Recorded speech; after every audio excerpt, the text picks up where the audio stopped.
Mergelės ir Šaulio suderinamumas astrologijoje dažnai apibūdinamas kaip dviejų labai skirtingų pasaulių susitikimas. Tai žemės ir ugnies sąjunga, kurioje vienas ieško tvarkos, o kitas – laisvės. Iš pirmo žvilgsnio gali atrodyti, kad šie ženklai kalba visiškai skirtingomis kalbomis, tačiau būtent tame skirtume slypi ir trauka, ir iššūkis. Mergelė gyvena detalėmis, analize ir logika. Jai svarbu suprasti, planuoti, kontroliuoti chaosą ir turėti aiškią struktūrą. Ji vertina nuoseklumą, patikimumą ir apgalvotus sprendimus. Šaulys yra visiška priešingybė. Jis gyvena idėjomis, kelionėmis, patirtimis ir vidiniu laisvės jausmu. Jam svarbu plėsti akiratį, ieškoti prasmės ir judėti pirmyn, net jei kelias dar neaiškus. Šių dviejų ženklų trauka dažnai prasideda nuo smalsumo. Mergelę intriguoja Šaulio optimizmas, platus mąstymas ir gebėjimas matyti gyvenimą kaip nuotykį. Šaulį traukia mergelės protas, jos įžvalgumas ir gebėjimas pastebėti tai, kas slypi po paviršiumi. Abu ženklai yra intelektualūs, bet jų požiūris į gyvenimą labai skirtingas. Emociniu lygmeniu tai gali būti sudėtingi santykiai. Mergelė meilę rodo per rūpestį, pastangas ir kasdienius veiksmus. Ji nori jaustis reikalinga ir vertinama. Šaulys meilę rodo per buvimą kartu, bendras patirtis, juoką ir laisvę.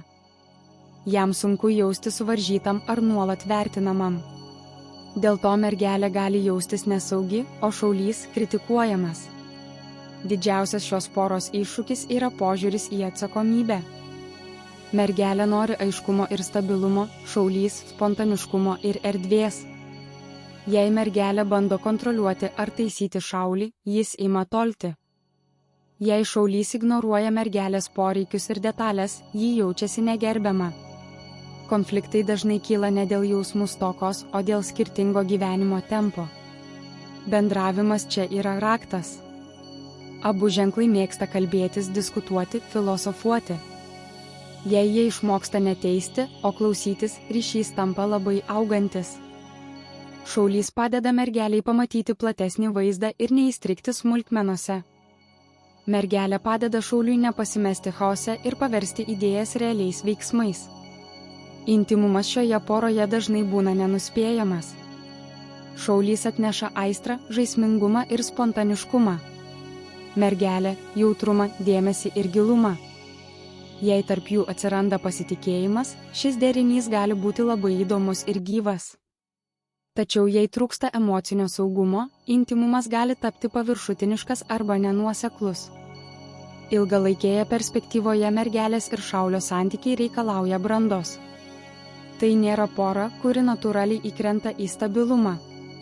Čia reikia sąmoningo pasirinkimo gerbti skirtumus. Mergelė turi išmokti paleisti kontrolę, o Šaulys prisiimti atsakomybę. Jei tai pavyksta, santykiai tampa labai praturtinantys. Mergelės ir Šaulio sąjunga nėra apie komfortą. Tai santykiai apie augimą, išėjimą iš įprastų ribų ir mokymasi gyventi tarp tvarkos ir laisvės. Jei abu nustoja bandyti pakeisti vienas kitą ir pradeda mokytis vienas iš kito, šis ryšys gali tapti netikėtai stiprus ir prasmingas.